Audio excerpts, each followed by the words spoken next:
welcome to Cindy's Dad Broadcasts. So, stop me if you've heard this one before. Instead of using OPM, other people's money, to pay for healthcare that you don't care what things cost, we want to harness the power of the marketplace, the power of the consumer, of the patient and the doctor, to demand better services, to demand better quality. We want transparency on price, on quality, and an economic incentive to act on that thing so that we can bring consumers to the bear. This is what we say, this is what we mean when we say we want a patient healthcare system. I'm still trying to wrap my head around the whole idea of healthcare being treated as a commodity and patients being regarded as consumers. Not really the way it is where I'm from. But I'll back up even from that for a moment and suggest that Paul Ryan is indeed correct when he says in this 30-plus minute long video presentation on the American Health Act, the whole thing's at CNN, I'll post a link to it in the description. I'm not going to subject you to the full length of it here. But that he is correct when he claims that the American healthcare system is indeed an unsustainable mess. It was a colossal mess prior to the passage of Obamacare, and Obama's tepid reforms have been no panacea. No argument here. Now we have some data here from the OECD, Organization for Economic Cooperation and Development, listing the top countries by healthcare coverage. And we see first the top 12 performers here: Australia, Canada, the Czech Republic, Denmark, Finland, Greece, Hungary, Iceland, Ireland, Israel, Italy, and Japan. 100% total public and primary private health insurance, and of that, almost all of it is government and social health insurance in all of the countries except Iceland, where the public healthcare system covers a mere 99.8%. On to the next performers now. We carry on. South Korea, New Zealand, Norway, Portugal, Slovenia, Sweden, Switzerland, and the United Kingdom. 100% total primary and private health insurance, 100% of the population, and what do they all have in common? 100% government social health insurance. From here we have Austria, France, Germany, and the Netherlands with a mere 99.9% coverage. Germany utilizes 11% private healthcare coverage, the rest zero. And where do we find the United States in all of this? Number 33 out of 34. 84.9% total public and primary health insurance coverage as of 2011. Of that, government social health insurance covers 31.8%, primary and private health insurance covers 53.1%, far and away the greatest percentage covered by private health care in any country covered here. So with all of this praising of the great American free market system that Paul Ryan and his fellow Republicans do, you would think that the Americans would get the best bang for their buck in terms of what they're spending on health care. They do, after all, utilize the free market in the provision of basic health care to a much greater extent than other countries.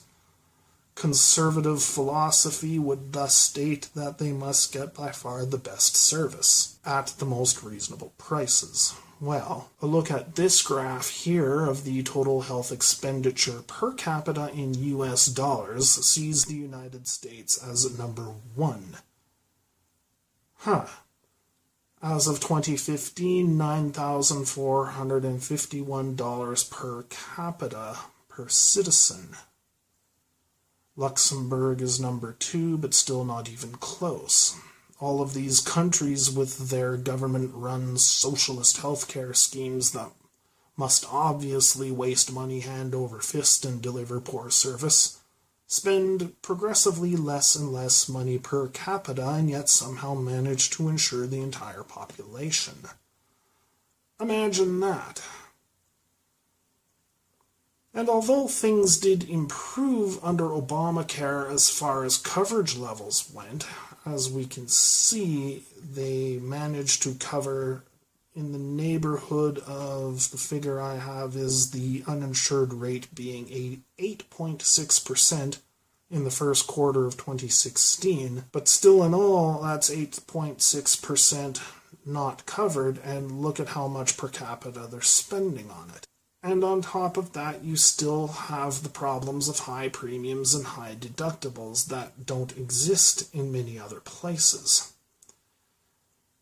So here's the thing. I mean, America can and should do much better than this. And as far as that goes, I guess Paul Ryan is right. Although I highly, highly doubt the Republicans are going to take this in the right direction. So how can America manage to actually do better than this? Well, here's a hint. Try not thinking of healthcare as a commodity to be bought and sold on a marketplace where patients are thought of as consumers. Instead, try thinking of it as a social service provided by the government to the population on an as-needed basis. Yeah, I know what that sounds like. Now, in the meantime, observe the shell game that Paul Ryan plays when he explains how people with pre-existing conditions will remain covered under the American Health Care Act. He condemns Obamacare for its allegedly compelling the healthy to pay for the sick, which is a chronic misrepresentation of how healthcare funding really works, and I'll get to why momentarily, and suggests as a solution to this to directly support people with pre-existing conditions via the subsidization of state reinsurance programs, thereby allowing the insurance premiums of people without chronic conditions to remain low. But where does the funding for these reinsurance programs and high-risk pools come from? Sounds like tax dollars to me. So instead of the cost of the chronically ill being borne by private insurers and passed on to the rest of the population in the form of higher premiums and deductibles, this new system of reinsurance plans, or state innovation funds, are to do it. Paid for, I'm gathering, by the taxpayer. Not quite what I would have expected from the Republicans, but okay, I'm not going to complain. And let's be honest here, there really isn't any getting away from this. Because health insurance isn't what so many critics seem to think it is. Peter paying for Paul's health care using other people's money, as Paul Ryan puts it. Rather, and this is the trick, and it's important to think of it this way, rather it's everybody paying into a system that is there for them when they need it. Okay, just in case you didn't get that, I'm going to repeat it. It is everybody, Paul, Peter, Mary, whoever else, paying into a system so that it's there when any one of them need it. Now here's a neat little trick. Insurance schemes work best when you can realize superior economies of scale. Now what do we mean by this? This refers to the cost advantages obtained due to size, output, or scale of operation. Across a broader population, overall costs become more stable and easier to measure as outcomes become more statistically consistent, meaning that in Paul Ryan's fictitious pool of 40 people, perhaps 4 will get cancer, perhaps none will, perhaps 10 will. If they want to minimize their risks, they should consider not watching videos of Republican politicians. That seems kind of carcinogenic to me. But in any event, the cost of all of this will not be paid by the business hiring these employees, by the way, but will instead be paid by the insurance company that said business has retained to provide the coverage. But let's just say that this insurer has only 40 clients, the 40 clients of Mr. Ryan's fictitious business, just for argument's sake. Now, on top of that, we have the costs of billing, marketing, underwriting, and so on that are associated with private healthcare insurance. And since the financial effect of even one cancer patient, in spite of all of this, would be catastrophic on so small a scale, 40 people would have to pay steep premiums with hefty deductibles if the insurer was to remain profitable. And keep in mind that return on investment is another cost driver in a privately sectored healthcare system. So what you do then, spread the cost of a single cancer patient over a broader population, however, and the cost to the insurer, not the rest of the population, but the insurer, and note that, because that's important, is less catastrophic. Plus, rates of cancer over a large population tend to be more statistically consistent.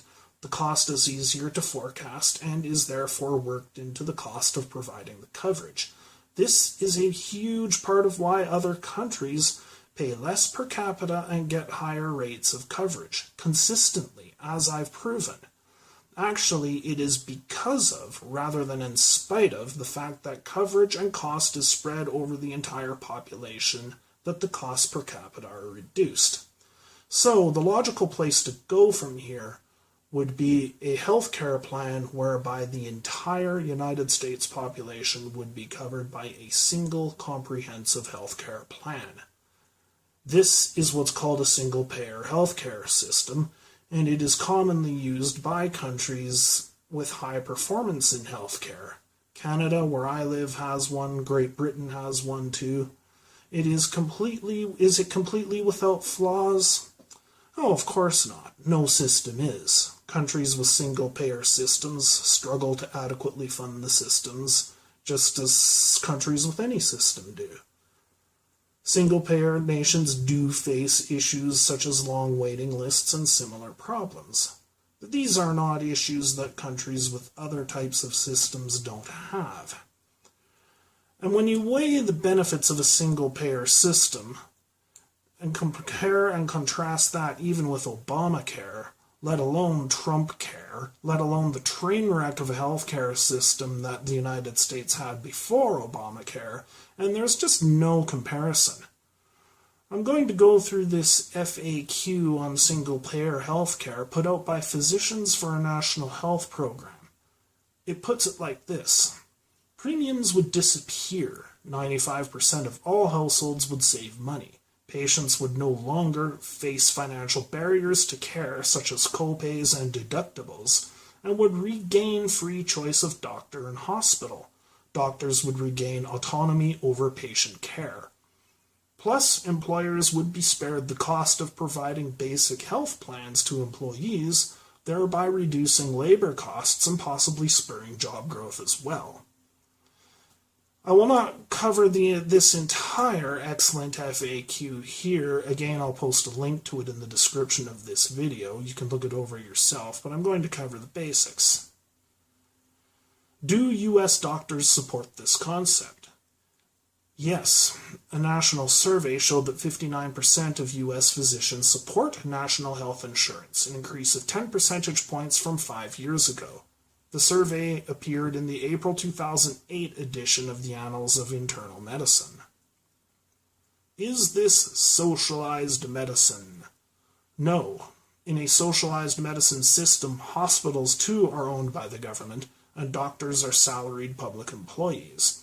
Although socialized medicine works well for our Veterans Administration and has worked well for some countries like England, this is not the same as a national health insurance. A single-payer healthcare program, by contrast, is social insurance like our Medicare. Won't we be letting politicians run the healthcare system? No. Right now, many health decisions are made by corporate executives behind closed doors. Their interest is in profit, not providing care. The result is a dysfunctional healthcare system where millions have no insurance, millions more are underinsured, and most are at risk of financial disaster should they become seriously ill. In a single-payer system, medical decisions are made by doctors and patients together, without insurance company interference, the way it should be. No one will go without care. Can we afford universal coverage? We already pay enough for healthcare for all. We just don't get it. Americans already have the highest health spending per capita in the world, but we get less care. than people in many other industrialized countries, as I previously illustrated. Because we pay for healthcare through a patchwork of private insurance companies, about 1/3 of our health spending goes to administration. Replacing private insurers with a national health program would recover money currently squandered on billing, marketing, underwriting, and other activities that sustain insurers' profits but divert resources from care. Potential savings from eliminating this waste would have been estimated at $400 billion per year. Combined with what we're already spending, this is more than enough to provide comprehensive coverage for everybody. What about Obamacare? The Affordable Care Act expanded coverage to about 20 million Americans by requiring people to buy private health insurance policies, partially subsidizing those policies with government payments to private insurers, and by expanding Medicaid. About 28 million people will still be uninsured in 2026, and tens of millions will remain underinsured. Insurers will continue to strip down policies, maintain restrictive networks, limit and deny care, and increase patients' co-pays, deductibles, and other out-of-pocket costs. The law preserves our fragmented financing system, making it impossible to control costs. Adding a public option to the ACA marketplaces won't reduce costs or improve access. It just adds another player to our already fragmented system. Most of the co-ops failed due to adverse selection. Lots of people have good coverage, so shouldn't we build on the existing system? Our existing system is structurally flawed. Patching it up is not a real solution. The insurance industry sells defective products, so like a car with faulty brakes, lots of people who think they have good insurance find that their coverage fails when they get sick. 3/4 of the 1 million American families experiencing medical bankruptcy annually have coverage when they fall sick, and all insured Americans continually face premium hikes, rising out-of-pocket costs, and cutbacks to covered services as costs rise. Even those who used to have very good coverage are being forced to give up benefits because of costs. Until we fix this system, things are only going to get worse. Won't national insurance result in rationing and long waiting lines? No. It will eliminate the rationing going on today. The U.S. already rations healthcare based on ability to pay. If you can afford care, you get it. If you can't, you don't. At least 30,000 Americans die every year because they don't have health insurance.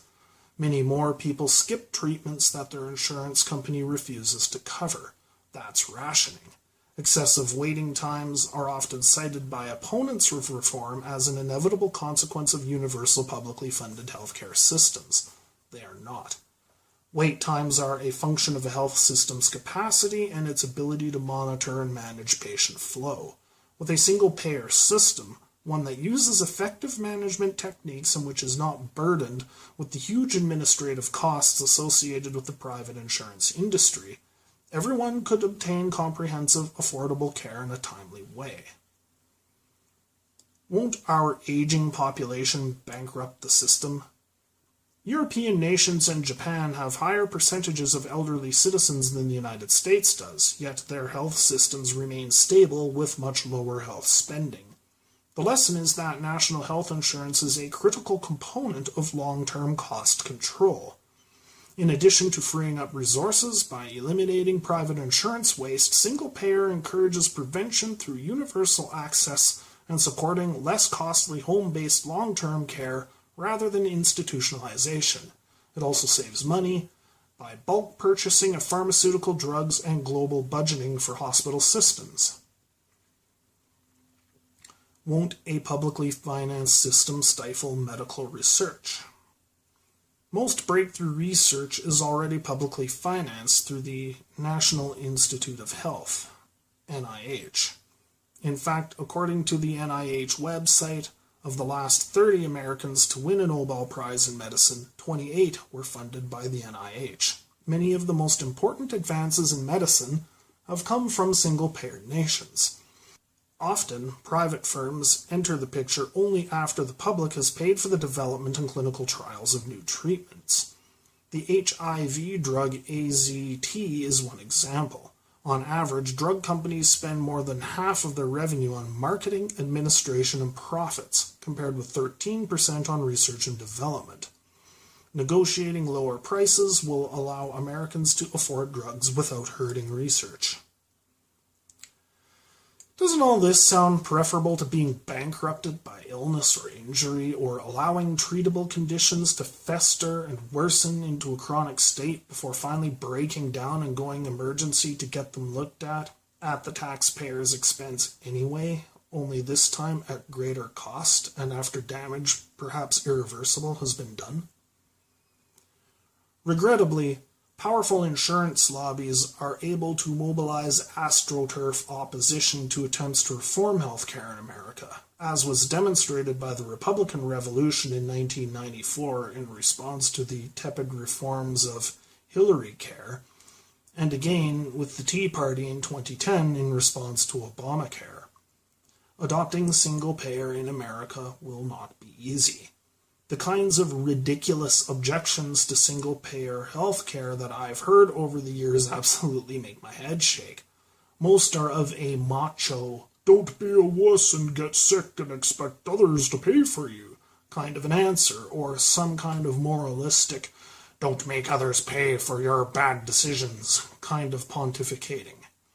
Nobody who favors single-payer is looking to license unhealthy behavior. This moral hazard approach fails to consider how national health insurance really works, not to mention that it fails to consider how getting sick really works. Again, Peter is not paying for Paul's health care. Rather, Peter and Paul are paying into an insurance pool that either one can draw from if they need to. And sooner or later, one or both of them will need to. Don't think that because you're a Chuck Norris caliber tough guy or a holy rolling do-gooder that a sudden accident or illness can't happen to you or someone you care about. It just doesn't work that way. So, to conclude then, why not the best healthcare for the greatest number at the lowest cost, America? Why not single payer? This has been Sunny's Broadcasts. Over and out.